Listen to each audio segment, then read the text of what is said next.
Chamber of કોમર્સના પ્રમુખ અશોકભાઈ દાદલ આપણી સાથે છે। જસદણના ઉદ્યોગને શું અસર થઈ છે એમને પૂછીએ। અશોકભાઈ, ખરેખર વાસ્તવિક સ્થિતિ શું? જસદણના ઉદ્યોગને અહીંયા સરકાર દ્વારા કોઈ પ્રોત્સાહન નહીં અને કોઈ રાજકીય બહુ આજ સુધી કોઈ સપોર્ટ આપ્યો નથી અને હવની રીતે હવના બધાના પ્રશ્ન પોતાના હલ કરવામાં મથ્યા છે અને અમારો મેઇન પ્રશ્ન જસદણ રેલવેનો છે। આજથી 2010થી ચેમ્બર ઓફ કોમર્સની અમારી ફાઇલ બધા જે થતા અધિકારીઓ છે બધે મોકલી છે, પણ હજી રેલવેનો કોઈ પ્રશ્ન હલ થયો નથી અને અગાઉ 1-2 વખત ખાતમુહૂર્ત થઈ ગયેલા હશે, પણ હજી આમાં કોઈ કાંઈ અમે પ્રશ્ન હલ નથી કર્યો। બંધ હજી નથી થયા, પોતાની તાકાતથી પ્રશ્ન ઓલાથી ચાલે છે। પૂર્વ ધારાસભ્ય તરીકે કલેક્ટર ઓફિસમાં પત્ર માંગી શકશો। 4 પત્ર લખ્યા છે। જે કોઈ નગરપાલિકા હોય, તાલુકા પંચાયત હોય, જિલ્લા પંચાયત હોય, ક્યાંય કોઈ ભ્રષ્ટાચાર કરતા હોય ને અમે પોષવા માંગતા નથી અને એમાં કદાચ કોઈ પણ પક્ષ નો હોય એને ખુલ્લો પાડીને એની અમે કાયદેસરની કાર્યવાહી કલેક્ટરને કીધી જ છે। અમે ચોક્કસ આ ખાસ કરીને શૌચાલયનું કૌભાંડ જેની અંદર આ તાલુકામાં આ વિસ્તારમાં મતદારો નથી બહાર રહેતા હોય એવી ખૂબ મોટી 2 કરોડ જેવી રકમના શૌચાલય કૌભાંડ થયા છે, એના માટે અમે જ ખુલ્લું પાડ્યું છે। એમાં કોઈ બીજા પત્ર પણ લખ્યો નથી। આજે અહીંયા ફિલ્ટર પ્લાન્ટમાં વગર ચૂકવણે આજે પૈસા અપાય છે। એવું સફાઈની અંદર એવું જ અહીંયા જે કાંઈ ખાસ કરીને કમ્પોસ્ટ ખાતર છે એની અંદર પણ આજે દર મહિને બિલ બને છે। આવો અનેક પ્રકારનો ભ્રષ્ટાચારની તો અહીંયા નગરપાલિકામાં માયાજાળ છે અને લાઈન લાગેલી છે। એના માટે એના પૂર્વ ધારાસભ્ય જો એમ કહેતા હોય તો એની બધી જણા ધ્યાન ઉપર છે। એને આક્ષેપ કરવાના હોય તો એની તૈયારી હોય તો ચીફ ઓફિસરને આજે પણ કેમ એની બદલી થતી નથી, એને કેમ સસ્પેન્ડ કરાતા નથી? સાબિત ઓન પેપર ઉપર થયું છે।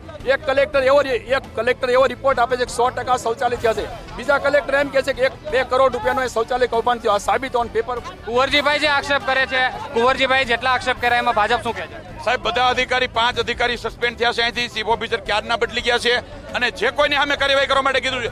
સાહેબ, અમારી માંગણી એવી છે કે તાલુકા પંચાયતમાં આજની તારીખમાં જસદણ અને વિછિયા તાલુકા પંચાયતમાં સરપંચ કક્ષાના લોકોએ પણ તાલુકા પંચાયતના પ્રમુખના બદલે એના પતિ સાથે વહીવટ કરે છે। તાલુકા પંચાયતના ચૂંટાયેલા પ્રમુખ તો ત્યાં બેસતા જ નથી અને એમના પતિ બેફામ ગાડીનો ઉપયોગ કરે।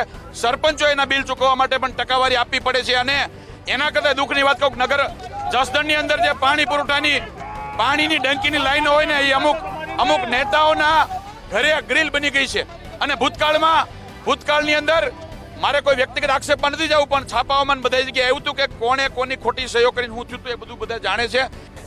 જે શૌચાલય અંદર કૌભાંડ થયું છે એની અંદર 4 જે અંદર કર્મચારી હતા એ બી સસ્પેન્ડ થયા છે અને જે એની અંદર ચીફ ઓફિસર હતા એને બી સસ્પેન્ડ કર્યા છે।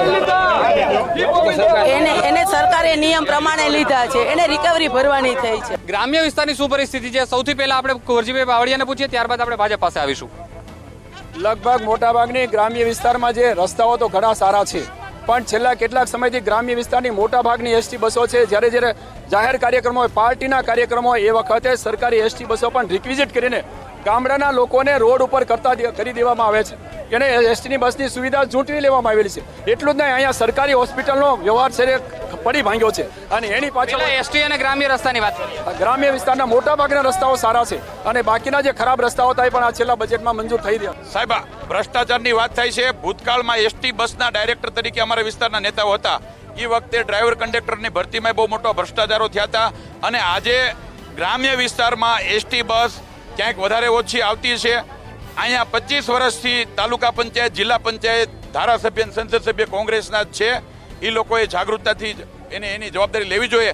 દર વખતે પોતાની નિષ્ક્રિયતા ને છતી ન થાય એટલા માટે સરકારને ગાળો દેવાથી પ્રશ્ન ઉકેલવાનો નથી। એ ભાજપ હોય કે કોંગ્રેસ હોય, આમ પબ્લિકની તો દિશા જ છે। અહીંયા તમે રોડ રસ્તા તો જુઓ, ગાડીઓ અને વાસુર પરામરો 3 નંબર રોડમાં હમણાં જિલ્લા રોડ કરતા એસટી બસ અને રોડ રસ્તા ગ્રામ્ય વિસ્તારના કેવા છે, એની મુશ્કેલી તમને નાગરિક તરીકે કેટલી પડે છે? અરે મુશ્કેલી તમે ટ્રક અંદર ઘરી જાય છે, નવા રસ્તા પડ્યામાં ટ્રક ઘરી જાય છે। આવાસ યોજના જસદણમાં આવી નથી, આવાસ યોજનાની ગ્રાન્ટ આવી હતી છતાંય ગ્રાન્ટ પાછી ગઈ છે। ગરીબ માણસોનું શું? આ વિસ્તારના આરોગ્યનો પ્રશ્ન હવે લઈએ। આરોગ્ય સ્વાભાવિક છે કે હર કોઈ માટે એટલું જ જરૂરી છે।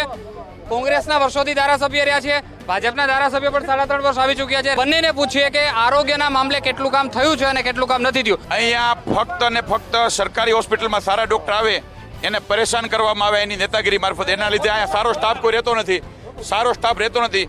છતાં પણ હું ધારાસભ્ય તરીકે 3.5 વર્ષ મારી જવાબદારી હતી, એ વખતે મેં ટોટલ 9 જેટલા પ્રાથમિક આરોગ્ય કેન્દ્રો અલગ અલગ વિસ્તારમાં મંજૂર કરાવ્યા અને બિલ્ડિંગો થઈ ગયા અને ગ્રામ્ય વિસ્તારમાં આરોગ્યની સુવિધા વધે એના માટે પીએચસી ચાલુ થઈ ગયા છે।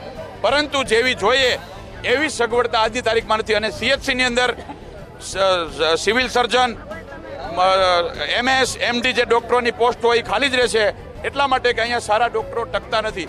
એના માટે એને એટલી બધી પરેશાની કરવામાં આવે છે. સાહેબ, પોલીસના ચોપડે ડોક્ટરોએ ફરિયાદ કરેલી છે, તમે જસદણ પોલીસ સ્ટેશનમાં કઢાવી શકો છો. એને મોટા માથાઓ દ્વારા નાની અમથી બાબતમાં પણ ધમકાવવામાં આવે છે. સાહેબ, એના કરતાં દુઃખની વાત કરું કે જસદણ વિછિયા અને જસદણ શહેર કોઈ સારા અધિકારી અહીં ટકતા નથી, એટલા માટે કે અહીંના ધારાસભ્યો દ્વારા હપ્તા લેવા માટે પ્રેશર કરવામાં આવે છે, અટકીઓ કરવામાં આવે છે. ડોક્ટરો ટકતા નથી કારણ કે ધમકાવવામાં આવે છે, ધમકાવવામાં કોંગ્રેસ દ્વારા આવે છે, એવું ભરતભાઈ બોગરાનું સ્પષ્ટ કહેવું છે.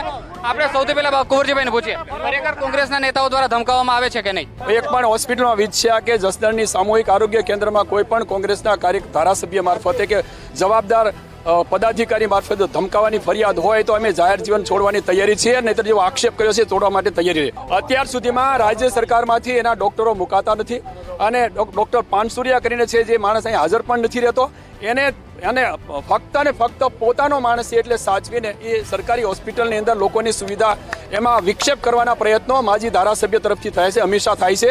અને એક પણ રોગી કલ્યાણ સમિતિ દર 3 મહિને મળે છે, એની અંદર પણ જેવા નિર્ણયો નહીં થવા દેવા પાછળ પણ રાજ્ય સરકારના માટે જવાબદાર અમારા માનનીય ધારાસભ્યએ વિછ્યા અને જસદણની અંદર ડોક્ટરની જગ્યા પૂરી ભરાય અને નવા મંજૂર થયેલા PHCની તાત્કાલિક એના બાંધકામ થાય, એનો સ્ટાફ મુકાય, એના માટે સતત અમે પત્ર વ્યવહાર રાજ્ય સરકારમાં કર્યો છે. હોસ્પિટલની અંદર એક પૈસો લેતો એવું સાબિત કરી આપે તો ધારાસભ્યનો અત્યારે જાહેરમાં અમારે એનું રાજીનામું લેવાની અમારી તૈયારી છે.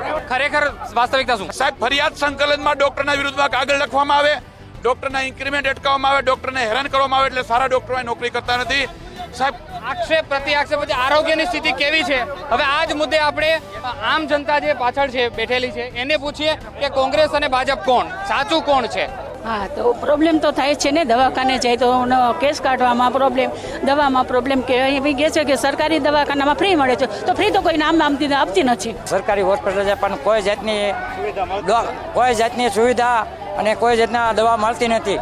અને ના મશીનરી એવી પડી છે કે ગુજરાત સૌરાષ્ટ્રમાં ક્યાંય મશીનરી હોસ્પિટલમાં મશીનરી પડી છે પણ કોઈ જાતના ઉપયોગ કરતા નથી.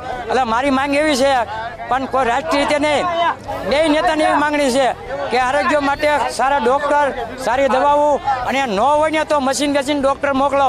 બાકી આરોગ્યમાં પબ્લિક એવી ગરીબ માણસો હેરાન થાય છે કે BPL વાળા હોસ્પિટલમાં જાવ, સરકારી હોસ્પિટલમાં કોઈ જાતનું વ્યવસ્થા મળતી નથી. જસદણમાં શિક્ષણ વિશે કોઈ વિચારતું નથી. શિક્ષણની જરૂરિયાત છે, સારી સ્કૂલની ઇંગ્લિશ મીડિયમ છે, ગુજરાતી મીડિયમ છે, સારી સ્કૂલ મળે જસદણને, એના વિશે વિચાર કરો.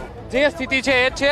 શિક્ષણના મામલે 8મા 9મા અને 10મા ધોરણની 19 જેટલી અને 11, 12ની લગભગ 13 જેટલી શાળાઓ એના બિલ્ડિંગ સાથે રેડી કરાવી. એના કરતાં પણ વધારે કહું કે અમે જ્યારે પ્રાથમિક શાળામાં ભણતા હતા ત્યારે લીમડા નીચે બેસીને ભણવું પડતું હતું.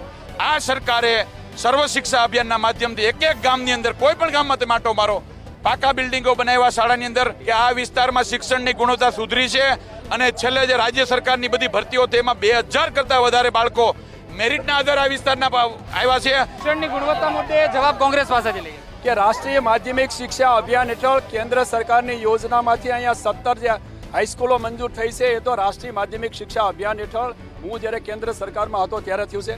ત્યાર પહેલા સર્વ શિક્ષા અભિયાન યોજના છે ને આ યોજના કેન્દ્રના કોંગ્રેસની સરકારે દાખલ કરી છે ને એને કારણે જ આજે બધા શાળાના રૂમ વધે છે આ રાજ્ય સરકાર.